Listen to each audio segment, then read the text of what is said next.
Welcome to the Wyrd Way, a podcast about magic, folklore, healing, and everything in between. I'm your host, Sharon Ruedeman, and your guide if you choose to follow the Wyrd Way.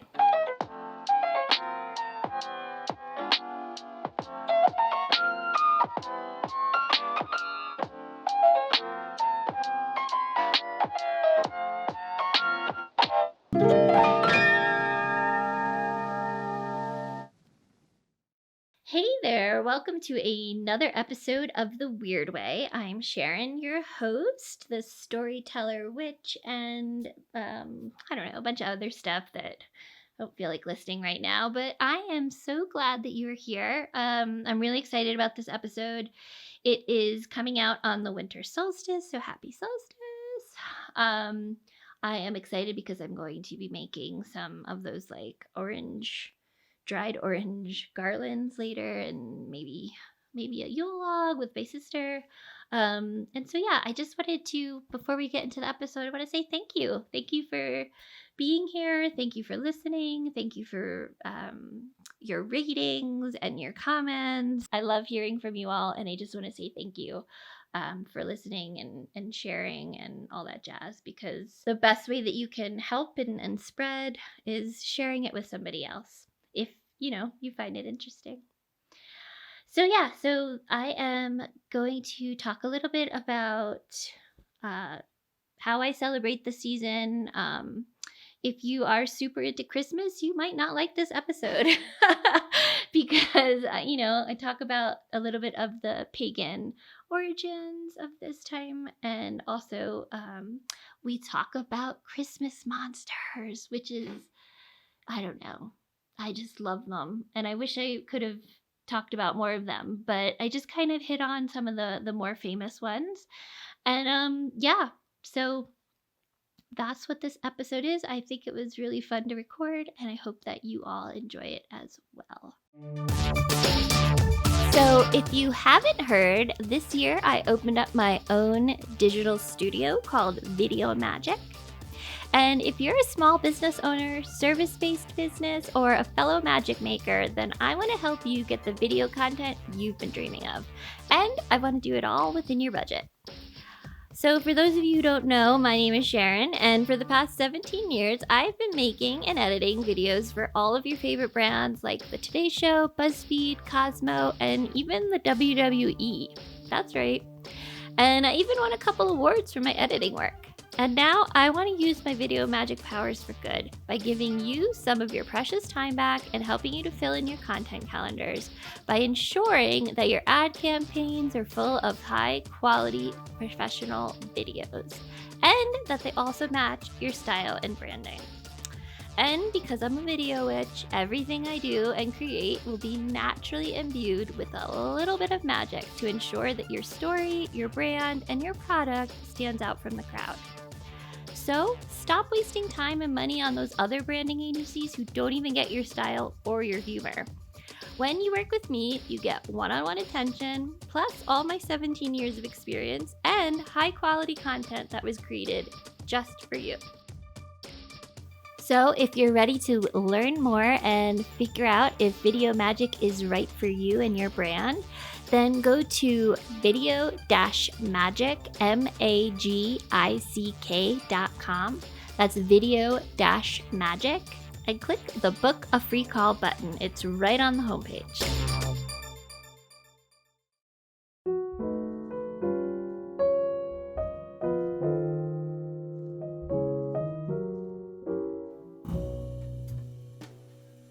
Hello and welcome to another episode of The Wyrd Way.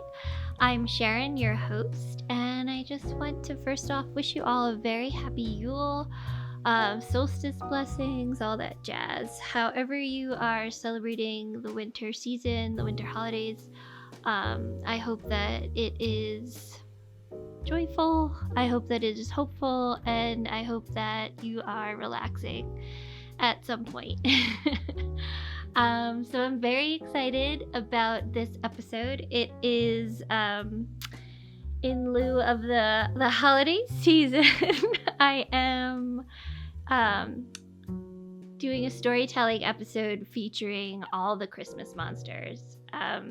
Well, not all of them, but some of my favorites, because if we did all of them, we'd be here forever. But yeah, I don't know about you, but monsters like Krampus or the Yule Cat really get me into the holiday spirit. But truthfully, this time period was like never used to be my favorite. I really was like a Grinchy sort of person until a couple of years ago when I started celebrating the winter solstice and researching more traditional ways to celebrate, and it just makes a lot more sense to me to focus on the winter solstice rather than the Christmas part. It's not that I don't celebrate and I don't, give gifts and all that jazz, but the solstice, I don't know, I just think there's something really magical about the winter solstice, about all the, equinoxes and solstices. I just think those are the way that I choose to honor the turning of the year, honor the wheel of the year. I encourage you all to kind of find what works for you. However you rock out this season, I think that you can make a little room for the winter Yuletide monsters. So yeah, I think that it's interesting. These stories are from a time period, mostly from time periods when people in the Northern Hemisphere didn't know, if they would make it through the winter, basically. Most of these stories come from like the Alpine regions. So they are, they were a way for people to deal with the really dark nights, the really cold nights, worry about not maybe having a heat source for the entire winter, maybe not having enough food. And so a lot of these stories revolve monsters who come down from the mountains in these darker nights of the winter. But what's really interesting is that they never really went away. While they maybe fluctuated in popularity, these stories lingered well after the church took over Christmas, well after it became more of a like Christian holiday. These like winter monster stories stuck around,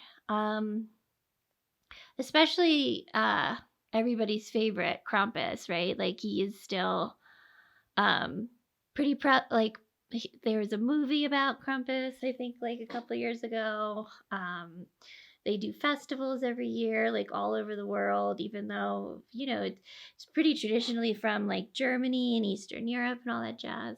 But yeah, I think that there can be sort of a feeling of like forced cheer during this time period. That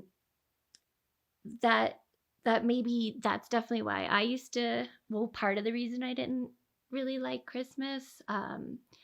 I found it to just be like stressful and disappointing. And of course it got a little better when I became an aunt, and all that. But it still just felt, ever since I was a kid, child of divorce, all that stuff, it just felt like a lot of work for nothing. And so when I started focusing more on Yule, focusing more on traditional pagan like ways to celebrate, focusing more on the goddess and the returning of the sun and the solstice, and I don't know, that really makes this season fun for me.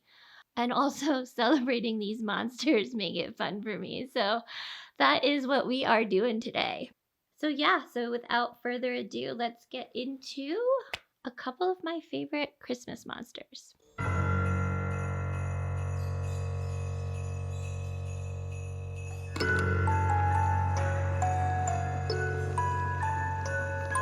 So Krampus is probably the most popular of all Christmas monsters. He hails from Eastern Europe, Croatia, Bavaria, possibly northern Italy, and Austria.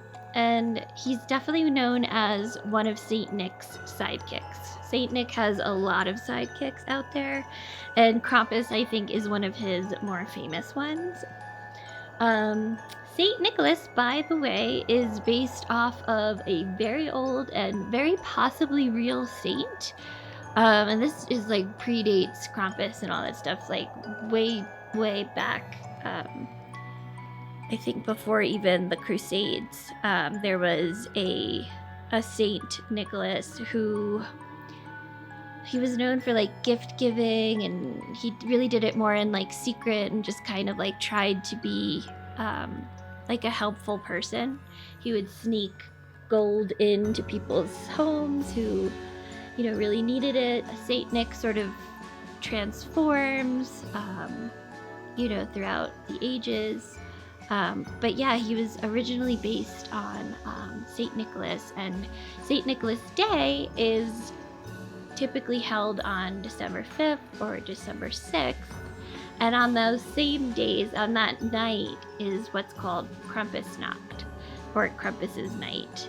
And so that's when actually now it's more like anytime from early December to early January, you might run into like a Krampus celebration, but that is most classically the evening that Krampus would come out and judge the children.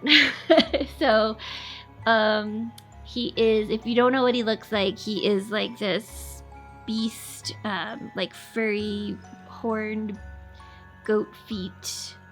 He has like usually depicted with this long crazy tongue, crazy eyes, and he's just really kind of very frightening. And he helps find the kids who are misbehaving. Most of these stories have to do with kids misbehaving. And so, yeah, he carries a bundle of branches, which is also called a root. Sometimes he is seen dragging a chain to punish the kids who have been bad. He puts them in his like big basket that he carries around. He's thought to have come about in like around the 16th century. It's definitely associated with the Christianization of Yule holidays and winter holidays. Basically just a giant monster used to keep people in line and scare them from turning to a life of sin, especially kids, right? That's what most of these stories sort of revolve in. If you go onto Google and type in Grub von Krampus cards, you'll come across like these more modern but definitely old-timey greeting cards that people used to send to each other. And I don't know, maybe they're from like the 40s or 30s, I'm not sure. He's obviously a much harsher depiction of the Santa's naughty or nice list, but all of these monsters basically come down, for the most part, not all of them, but they mostly come down from the mountains to judge you. So yeah, in recent years, Krampus celebrations have grown way past his origins of the Alpine regions, and you can find Krampus fests in the US. And yeah, see him in pop culture. I mentioned earlier that there was a movie. Krampus is definitely, I think, the one that most people are familiar with, and he's definitely one of my favorites. All right, next up, Bellnickel is the next winter monster I want to talk about. He's like this grumpy version of Santa, sort of, more of just like a holiday curmudgeon. And he comes from near the Rhine River, Germany, France, Switzerland, and later the Pennsylvania Dutch brought him across to the US. He wears bells, hence his name, bells meaning fur, and is also connected somehow with like Saint Nicholas, and so that's how his name comes from, Bellnickel. He is also sort of connected to Krampus. He's sometimes known to wear like a Krampus-looking mask with like a long tail and horns and just looking kind of frightening. But yeah, similar to Krampus, he would come by, knock on your door a couple of weeks before Christmas and hope that, some little kid would answer. Pretty creepy. He carries a switch with him for swatting the bad kids, and for the good kids, he has candy and nuts in his pockets to hand out. So basically, he would demand from the kids when he answers the door for them to either tell him like a story about how good they were this year or to perform a song in hopes that, they would get treats. But, it took a lot to impress him. So more likely than not, you were probably given a warning. And basically you have, a couple of weeks to get your act together before Christmas. And like turn that around, get on the nice list. It was pretty traditional in German neighborhoods for somebody to dress up as Bellnickel and walk around from door to door. But I think, these days he's pretty much almost forgotten about. You might, in the 19th century, he was still lingering around, especially in the Pennsylvania Dutch communities where he was brought over. But yeah, he used to be a pretty big part of the winter holiday season in that area of the world. So next up is the Mari Lwyd. This is a monster that comes from Wales. Definitely does not have the pagan origins that most of these monsters have, and he's actually kind of more from the Christian church. But yeah, dating back to the 16th century, Mari Lwyd was, kind of from these smaller communities, smaller pockets in southern Wales, and then it later kind of spread to become kind of a symbol of Welsh folklore. I think it's pretty famous if you Google what the Mari Lwyd looks like. But it's basically this horse head, a horse skull, which is creepy in and of itself. But then they add like these ribbons, and there's a sheet that goes over the person who's sort of puppeteering the skull. Sometimes people would put ornaments or dress him up even more, Christmas lights in the eyes. And so, yeah, if you ever make it over to Wales during this time of year, you probably, if you're lucky, might get to catch seeing like a parade is basically what would happen, sort of like Christmas carolers, less of a parade, more like Christmas carolers. The Mari Lwyd and her group of like weirdos, creepy weirdos, would go around the neighborhood and knock on people's doors and basically kind of demand that they would do like a sing-off with them. Sometimes it was less of a sing-off and more of like a rude limerick contest. But yeah, basically they would come to your door and they would, sing a song, and then you would sing a song, and this competition would kind of go back and forth until eventually you let the Mari Lwyd in and their band of creepy guys, and you would give them like food and drink and what have you, and usually it would like scare the kids and all that stuff. But basically it was seen kind of like good luck to have the Mari Lwyd come to your house. It would bring blessings for the new year. And it went from kind of this smaller like little community thing that you would just see here or there, and it's really grown in popularity, especially I think as the pagan movement kind of continues to grow. I think people, want to return to some of the old ways. And so, yeah, I really hope one day I get to go to Wales as part of my pilgrimage, and hopefully maybe I'll be there around this time of year and catch the Mari Lwyd. So next up is Gila. She is a witch from Iceland. This whole next little section is kind of all about Gila and her weird band of monsters.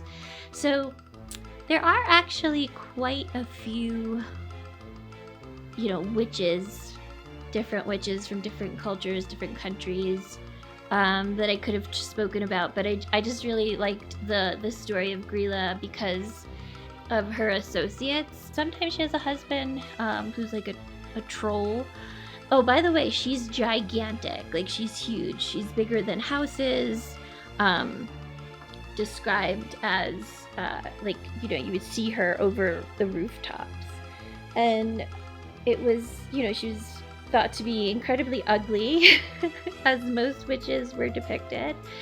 And she would come out this time of year looking for children who, of course, misbehaved, and she would bring them back and cook them up for dinner. But yeah, sometimes she had, along with her husband, who's a troll. His name is Lepaludi. I'm probably pronouncing that wrong. And yeah, sometimes it was known that parents would, threaten Icelandic children that they would get sent to Grilla unless they start behaving properly. So along with her, besides her husband, the troll, she also, sometimes it's thought that these are her children, and then sometimes it's thought that these are her brothers. But the Yule lads, they're kind of like a darker, grosser, more grotesque version of the seven dwarves in a way. I mean, they're sort of depicted as these like weird gnome-like things. There used to be like 80 something of them, but now there's more, like around 12. Sometimes there's only 8. Originally they were ogres, and then later became more described like these little Santa-esque gnome guys. But yeah, there's 12 of them. You get visited by one on each night of the 12 days of Christmas. And basically the Yule lads would leave you treats in your shoes, or they would leave you rotten potatoes if you were naughty. So, kind of similar to the whole like lump of coal kind of thing. But I wanted to also give you the names and descriptions of each of the 12 Yule lads. And so I'm going to read that directly from The Scary Book of Christmas Lore by Tim Rayborn. So, December 12th, the sheep coat clod. I'm just not going to try to pronounce the Icelandic. I think that's just like for the best. So I'll read the English versions of their names. So on December 12th, Sheepcoat Clod. He steals milk from sheep, has one peg leg, and makes a lot of noise.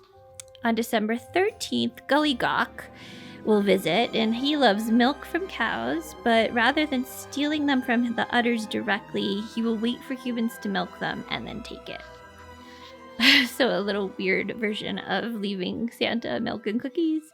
December 14th, look out, Stubby.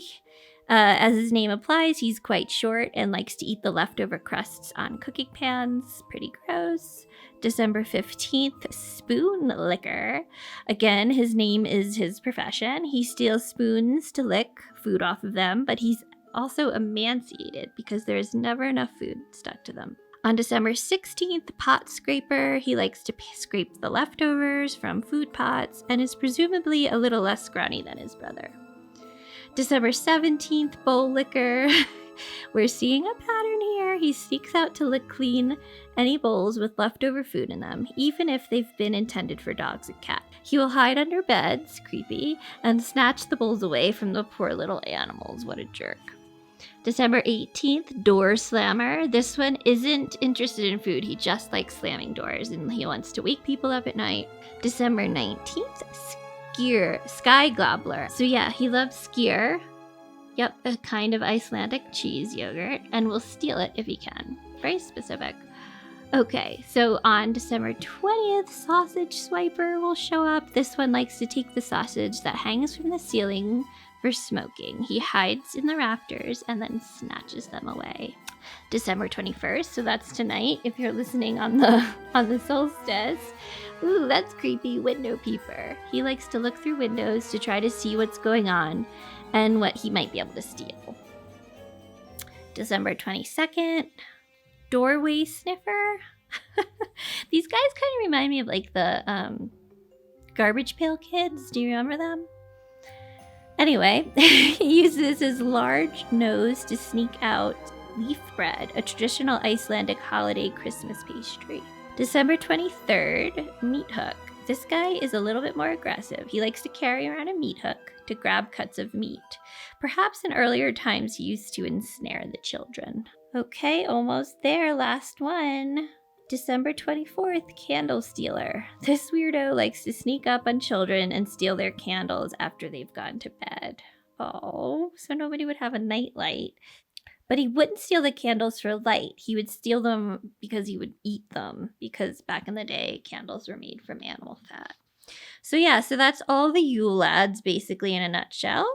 Okay, so now here's one of my absolute favorites besides Krampus. It's the Yule Cat, and it's another Christmas monster from Iceland, and it's thought to be Gila's pet cat. So because she's gigantic, the Yule Cat is also gigantic. And so on Christmas night, this big old cat would come down and like look into your windows and see if kids had received new clothes for Christmas. If they hadn't received new clothes, you know what's going to happen. She's going to eat them. I know it sounds totally weird, but this time of year in Iceland is really cold. And so back in the day, if you didn't do all of your, basically it was like an old folks tale that if you hadn't done all of your chores and stuff for the year, then you wouldn't get new clothes, or, vice versa. You would get rewarded with new clothes if you had been good and did all your chores and all that stuff. If not, the Yule Cat would come down, check, eat your dinner, and if that wasn't bad enough, then they would eat you as the main course. So it's interesting. Some people say this is another reason why I kind of really like the Yule Cat, is that it's a little bit associated with Freya, because Freya, the Norse goddess, her chariot is pulled by giant cats. And so, yeah, like, all of this has some kind of like pagan underneath it all, like pagan roots to them, a lot of them. So, yeah, so it's, it's not set in stone or totally for sure, but the Yule Cat may descend from stories of Freya. But either way, I hope you get some new socks or new shoes this year so you can be safe from the Yule Cat this winter. Those are just some of my favorites. There's actually a ton. If you are super interested in Christmas monsters, I actually really highly suggest picking up The Scary Book of Christmas Lore by Tim Rayborn. It was sold out until recently, I think. But probably after Christmas, it'll get back in stock. But I also really encourage you to look into your own ancestry, your own histories, and find the weird, creepy holiday folklore that stems from your ancestors. Before I go, I just wanted to talk about, like, why do we love these dark tales? There's so many of them out there. They're from all around the world. And while, sure, a lot of them stem from, stories of morality, ways to scare kids into being good. We still basically do that with the story of Santa. If you're good, you'll get presents. If not, you'll get the coal. But besides that, I think why these stories are still popular, I'm not the only one who loves them. If you scroll through Instagram or whatever, like these guys are, especially Krampus, are pretty popular still in pop culture, or at least in like a subculture-y kind of way. In fact, actually, there was an article in the New York Times recently about Krampus and why he's still popular. And it's because these have been some dark times. And I think that people would rather and can relate to that these stories, because that's maybe closer to how they feel right now. This year, although it has been interesting and has brought a lot of big change. It was also really hard, and I know a lot of people that had a pretty tough year. And so if like a little story about a Christmas monster that comes to, eat kids who didn't make their bed, I mean, it's harmless and it's funny, and I think that, that's what I know it sounds weird, but that's what brings me joy this time of year. In fact, I have like a little Yule Cat ornament that I put on my tree, and me and my dad kind of share some jokes about Krampus every year, and among other grumpy, grinchy traditions. These stories will always be popular because people want to celebrate the shadow as much as the light of this season. And so, so if you found this interesting, please pass it on, or send me some of your favorite Christmas monsters. I would love to know about them. Oh, hey, before I go, I wanted to mention to you that I am still offering the year ahead tarot readings. You can find them on wildwomenhealers.com and just go into the shop section. If you are looking for a cool reading for your year ahead in 2024, which I think is going to be a pretty interesting year, then this is the reading for you. It's completely done over email. You get 13 cards, one for each month of the year, a guide card, and then you also will get an exclusive to this offering kind of summary of what 2024 as a strength year will kind of entail. Yeah, if that is something that you are looking for, these are only available until about February 20th. You can, again, find them at wildwomenhealers.com and then click on store and get your year ahead spread.